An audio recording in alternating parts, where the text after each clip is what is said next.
आज आपण मराठी विषयामध्ये रारंगडांग या कादंबरीमधून 12वा भाग बघणार आहोत. आपण बघितलेलं आहे मागील भागामध्ये.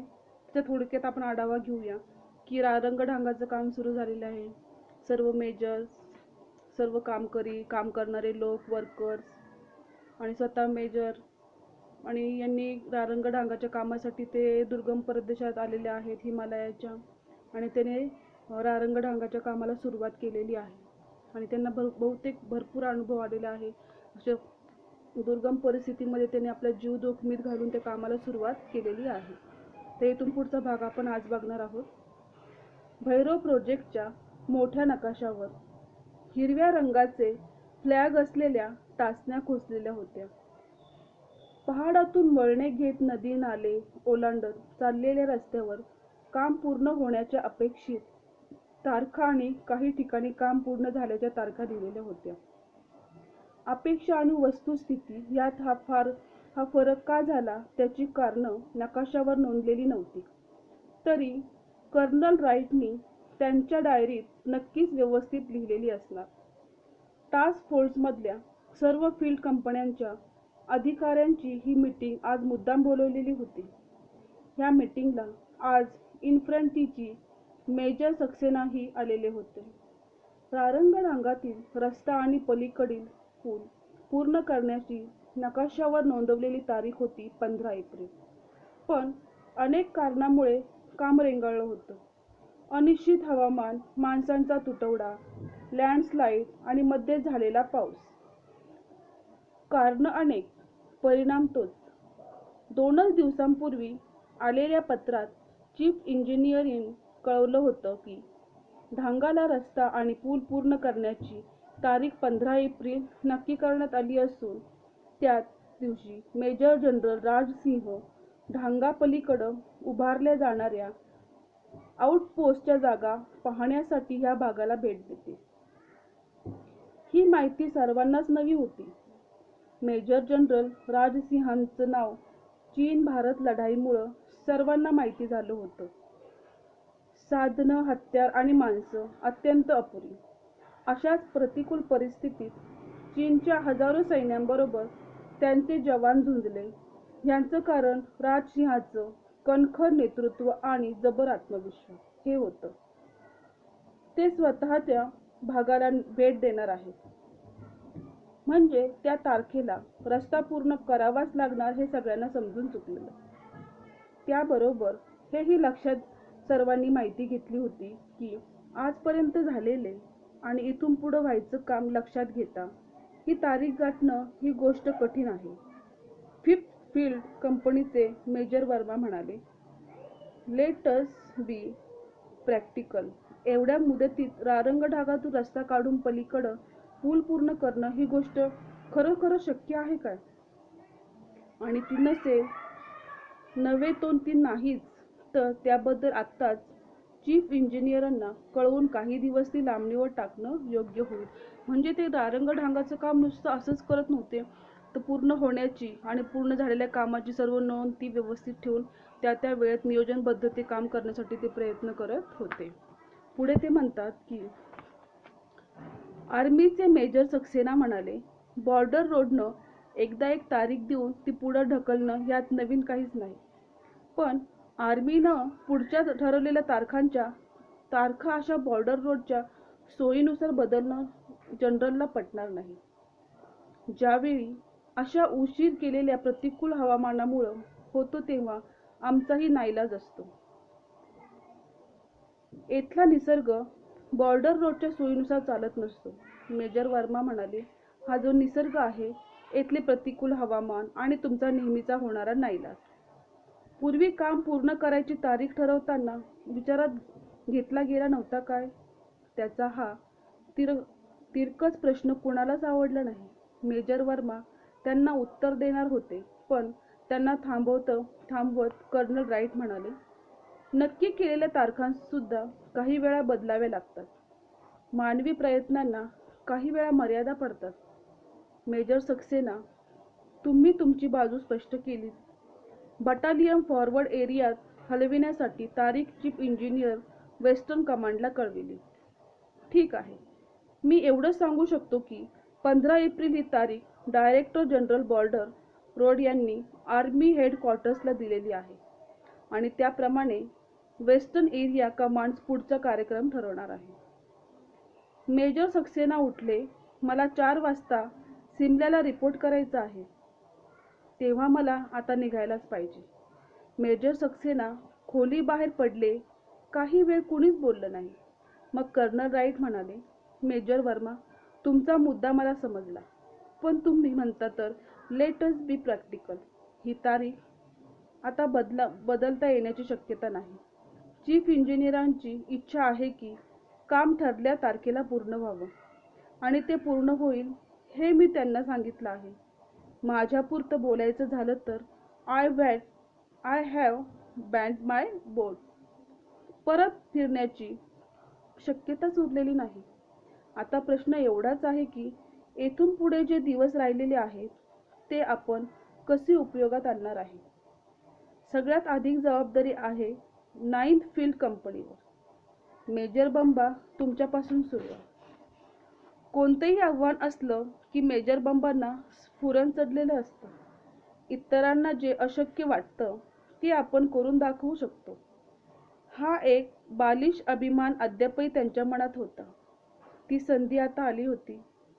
माझ्याकडील काम निश्चयपूर्वक पूर्ण होईल. त्याकरता लोकल लेबर वाढवावं लागेल. काही ऑटोमोबाईल मशिनरी डिटॅचमेंट 3ला हलवावी लागेल. ती व्यवस्था चाललेली आहे हे पाहण्यासाठी स्टाफ लागेल. या सर्वांकरता आपणाकडून मजुरी मिळेल असे मी समजतो. या सर्वांची व्यवस्था केली जाईल. लोकल लेबर पुरेसे मिळालं नाही तर कॅम्पमधून 2 ट्रक लोड तिबेटियन लेबर पाठवण्यात येईल. डिटॅचमेंट 3ला अद्याप टेलिफोनच कनेक्शन मिळालेलं नाहीये. ते पुढच्या आठवड्यात मिळेल म्हणून सिग्नलनं कळवलेलं आहे. आणखीन काही लागलं तर कळवीन. आता एवढंच सांगतो. आपण शब्द दिल्याप्रमाणे ठरल्या तारखेला रस्ता पूर्ण झालेला असेल. कर्नल राईट क्षणभर स्तब्धच राहिले. मग त्यांनी विचारलं, बंबा, कामाबद्दल तुमचा उत्साह मी समजू शकतो, पण इथं काम करताना अनेक गोष्टीचा विचार करावा लागतो, गोष्टी विचारात घ्याव्या लागतात. पुढचं काम पूर्ण होण्यासाठी मागं वळून आजपर्यंत काय घडलं त्याचा आढावा घेतो. तो तुम्ही घेतलात काय? रारंगढांगात काम सुरू होऊन किती दिवस झाले? पहिले सर्वेचे दिवस सोडले तर जवळजवळ 6 महिने होतील. कामात प्रगती अगोदर ठरल्याप्रमाणे आहे? नाही. त्याचं कारण मला नको आहे. ते परत घडू नये म्हणून तुम्ही कोणती तरी उपाययोजना केलीच आहे का? सर, त्याचं उत्तर मी आपणाला देत होतो. 2 आर्मी इंजिनियर मी आपणाकडे मागितले होते. त्यापैकी आपण एक सिव्हिलियन अधिकारी पाठवलात. केवळ हीच अडचण आहे काय? ही एक महत्त्वाची. पाऊस आणि लँडस्लाईड ह्या आपल्या हातातील गोष्टी नसतात, पण ही तर हातातली होती. या सिव्हिलियनला आर्मीची भाषा, कामकाजाची पद्धत माहिती नसते. सैन्यात प्रसंगी कठोर व्हावं लागतं हे त्यांना समजत नाही की सैन्यामध्ये प्रसंगी आपल्याला म्हणून सुद्धा कठोर करावं लागतं. हाताखालच्या लोकांना त्यांची जरब बसणं कठीण होतं. बंबा, अशा माणसाला बाजूला काढून टाकता येईल नाही काय? त्याबद्दल एवढा वाद कशाला हवाय? इथं मुद्दा एवढाच आहे की अधिक लेबर, साधन सामग्री ह्या इतकीच वेळेत काम होण्याची दृष्टीनं एखाद्या अधिकाऱ्याला बाजूला हलवणं ही गोष्ट अवश्य असेल तर ती ताबडतोब केली जावी. तुम्ही सर्वांनी हे लक्षात घ्यावं की हा रस्ता 15 एप्रिलपासून पर्यंत पूर्ण झाला पाहिजे. कोणत्याही परिस्थितीत ही तारीख पुढे ढकलली जाणार नाही. That's all. अशा प्रकारे कर्नल राईट्सने मेजर बंबांना एक प्रकारचं इन्स्ट्रक्शन दिलेलं आपण बघतोय की रोड हा 15 एप्रिलच्या पूर्वीच तयार होणं गरजेचं आहे. टेबलावर कंदिलाच्या शेजारी 2 लिफाफे होते. एक बॉर्डर रोडचा रूख खाकी लिफाफा आणि दुसरा पिवळसर रंगाचा पोस्टाचं पाकिट. पाकिटावरचं वळणदार अक्षर विश्वनाथच्या परिचयाचं होतं. ते अक्षर त्याच्या वडिलांचं होतं. वडिलांचं पत्र वाचल्यावर काहीही वाचायची त्याची इच्छा नव्हती, म्हणून त्यानं प्रथम बॉर्डरवरचा लिफाफा उघडला. भैरव प्रोजेक्ट. त्या प्रोजेक्टचं नाव आहे भैरव प्रोजेक्ट. त्यांनी आता लिफाफा उघडलेला आहे. त्यामध्ये काय लिहिले ते आपण बघूया. Office order. विषय ऑफिसर्ससाठी कामाची विभागणी. संदर्भ ऑफिस ऑर्डर नंबर 118/64 वर उल्लेखलेल्या ऑफिस ऑर्डरमध्ये अंशतः बदल घडून खालीलप्रमाणे कामाची विभागणी करण्यात येत असून ही ऑर्डर दिलेल्या तारखेपासून तिची कारवाई होईल. 1. लेफ्टनंट विश्वनाथ मेहेंदळे डिटॅचमेंट 3 चा अधिकार सोडून फील्ड कंपनी नंबर 5 येथे मेजर वर्मा यांना रस्ता दुरुस्तीच्या कामासाठी ताबडतोब रिपोर्ट करतील. 2.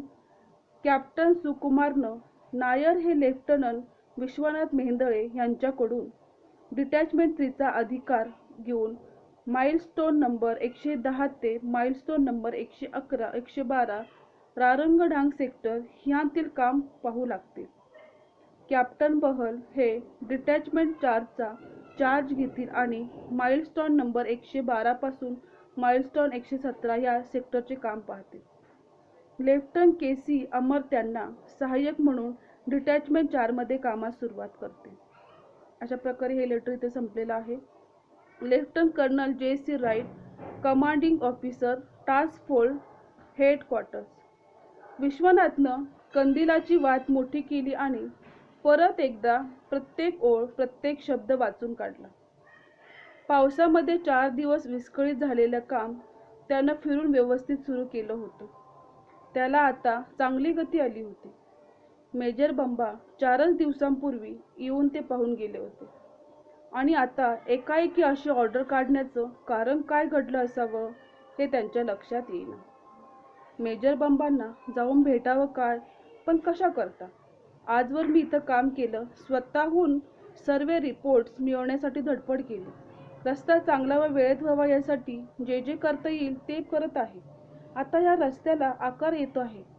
काही दिवसात पायी पलीकडे जाण्याइतका रस्ता तयार होईल आणि अशी अकस्मात फटकन ऑर्डर काढली जाते का? कशाकरिता? एका लँडस्लाईडमध्ये इथे अनेक दिवसांचे परिश्रम नाहीसे होतात हे मी पाहिलं होतं. पण लेखणीच्या एका फटक्यानं आजवर मी जे करत होतो ते क्षणात नाहीसं करता येते हे आजच समजलं. विश्वनाथचा बिछाना घालवण्यासाठी गोपाळ आत आला. विश्वनाथ उठला, टॉर्च घेऊन बाहेर पडला. ही वेळ एक फेरी मारण्याची. सवयीप्रमाणे तो रस्त्यानं चालू लागला. स्वतःच्या तंद्रीत अर्धा एक तास चालल्यावर त्याचं लक्ष डाव्या बाजूला गेलं. अष्टमीच्या चंद्रप्रकाशात आज किन्नौर कैलास हिमधवल शिखर स्पष्ट दिसत होतं. दूरवर रारंगढांग होता आणि उद्या कदाचित नायर घेऊन चार्ज घेईल. मग हा किन्नौर कैलास आणि रारंगढांग दिसणार नाही. आज तरी पाहून घेतो. अशा प्रकारे विश्वनाथकडून अकस्मात त्यांची पदवी काढून घेतलेली गेलेली आहे आणि त्यांनी तसं म्हटलं तर रारंगढांगाचं काम अतिशय सुंदर आणि व्यवस्थितपणे पार पाडलं होतं. तरी पण एका पत्रामुळे त्याला असं वाटलं की आपल्या हातून हे काम काढून घेण्यात येत आहे आणि तो अतिशय दुःखी झालेला आहे. पुढे बघूया. विश्वनाथ रस्त्याच्या बाजूस दगडावर बसला. किन्नौर कैलासाकडे पाहू लागला. त्या उत्तुंग शिखरावर पाहताना हिमालयात गेल्यावर सर्वांनाच पहिली जाणीव होते ती त्याला फिरून झाली. आकाशातला स्पष्ट करणाऱ्या हा पर्वतांपुढं माणूस हा किती छोटासा आणि लहानसा दिसतो. या हिमालयात गेल्यावर सर्वांनाच पहिली जाणीव अशी होती की आपण सर्वात लहान असे पर्वतापुढे दिसतो. आपण अगदी पर्वतापुढे एक क्षुद्र प्राणी आहोत. त्याला शुद्ध करणारी कारणही किती क्षुब्ध. प्रचंड झंझावात होतात. पर्जन्य लहरी कोसळतात. पण ह्या शिखरावर त्याचा परिणाम होत नाही आणि एखाद्या कागदाची काही अक्षरं मात्र आपल्याला केवढी अस्वस्थ करतात. विश्वनाथ खिशातून ती ऑर्डर काढली. त्याबरोबर अद्याप न घडलेलं वडिलांचं पत्र होतं. टॉर्च लावून त्यानं ती ऑर्डर एक वेळी पाहिली आणि घडी करून ठेवून दिली. मग वडिलांचं पत्र तो त्या शांत वातावरणात वाचू लागला. चिरंजीव विश्वनाथ यास अनेक उत्तम आशीर्वाद. तुझे पत्र पावले. मुंबईतील नोकरी सोडून हिमालयात रस्ते बांधण्याच्या कामावर तू दाखल झाल्याचं समजले. एक नोकरी तू का सोडलीस हे जसे समजले नाही तसे दुसरी का घेतली हेही समजलेलं नाही. केवळ चरितार्थाची सोय हा तुमच्या नोकरीचा उद्देश आणि चांगली नोकरी मिळवणं हा तुमच्या जीवनाचा उद्देश असतो काय, हे माझ्यासारख्या आयुष्याची संध्याकाळ झालेल्या माणसास समजणे अतिशय कठीण आहे, असे तिचे वडील त्याच्या भाषेत त्याच्या मुलांना समजावतात. कारण आमचे वेळ तसे नव्हते, निदान माझ्या बाबतीत तसे नव्हते. त्यावेळची माणसे स्वातंत्र्य या शब्दाने विचाराने झपाटलेली होती. पाहावे तिकडे एक एक माणूस त्याकरता पहाडासारखा ठाम निर्धाराने उभा राहिलेला आम्ही तरुणांना दिसे. आज त्या माणसाच्या पुतळ्यांवर साठलेली धूळ कधी स्वातंत्र्य दिनाच्या निमित्ताने निघत असेल तर असेल, पण ज्याकरता त्यांनी आपले जीवन अर्पण करून देशभक्तीचा त्यागाचा वन्ही चेतवत ठेविला, त्या अग्नीची रक्षा देखील विभूती म्हणून लावण्यासाठी आता शिल्लक उरलेली दिसत नाही. नव्या नोकरीमुळं तू मुंबई बाहेर पडलास हे एका अर्थी चांगले झालेले आहे, की अशा प्रकारे जो विश्वनाथ आहे नोकरीसाठी हा आपल्या गावातून बाहेर पडलेला आहे. आणि मुंबईचा माणूस हा सतत धावत असतो, पण दुर्दैव की त्याचे धावणे हे सापड्यात सापडलेल्या उंदराचे धावणे असते. कितीही धावला तरी तो त्या जागी असतो, त्याच जागी तो राहतो. हिमालयात तुला निदान शांतता मिळेल, जी मुंबईतल्या माणसांना कायमची गमावलेली आहे. ही शांतता स्वतःशी बोलण्यासाठी वापर. मी कोण, हा विश्वनाथ सगळ्यात मोठा गहन प्रश्न स्वतःला पाहणे हाही साक्षात्कार होऊ शकतो. मी हे काय करतो या प्रश्नाचे उत्तर शोधणारा माणूस जसा अनावश्यक अनेक गोष्टी करून टाळतो, तसा काही गोष्टी कोणत्याही परिस्थितीत झाल्याचं पाहिजेच या निर्धाराने उभे राहायचं ठरवतो. या गोष्टी कोणत्या हा शोध प्रत्येकाने स्वतःलाच घ्यायचा असतो. त्या एकदा ठरल्या की त्याबाबत कोणतीही तडजोड करता येत नाही आणि कोणतीही तडजोड न करता झगडणं हा जीवनाचा एक उद्देश असतो असे मला वाटते. मी ह्या वयात जितका असायचा तितकाच ठीक आहे. स्वतःला सांभाळावे, कळावे हे आशीर्वाद. विश्वनाथनं टॉर्च बंद केला. विचारात हरवलेला विश्वनाथ कितीतरी वेळ समोरच्या कैलासाकडं आणि रारंगढाळाकडं पाहत राहिला. अशा प्रकारे त्याच्या बाबांनी त्यांना एक चांगल्या स्वानुभवातून समजून सांगितलेलं आहे आणि त्याला पत्रातून बऱ्याचशा गोष्टी त्यांनी जीवनाच्या अनुभवाच्या सांगून त्याला त्याच्या मनामध्ये कसे विचार त्यांनी मत त्याच्यामध्ये मनामध्ये घातलं की आपण स्वतः कोण आहोत, आपली स्वची जाणीव होणं अत्यंत गरजेचं आहे. येथून पुढचा भाग जो आहे हा आपण पुढील भागामध्ये बघूया. हा जो 12वा पाठ आहे हा इथं संपलेला आहे भाग, आणि आशा करते जे वाचलेलं आहे, जे स्पष्ट केलेलं आहे हे आपल्याला समजलं आहे. येथून पुढचा भाग आपण पुढच्या भागात बघूया. नमस्ते.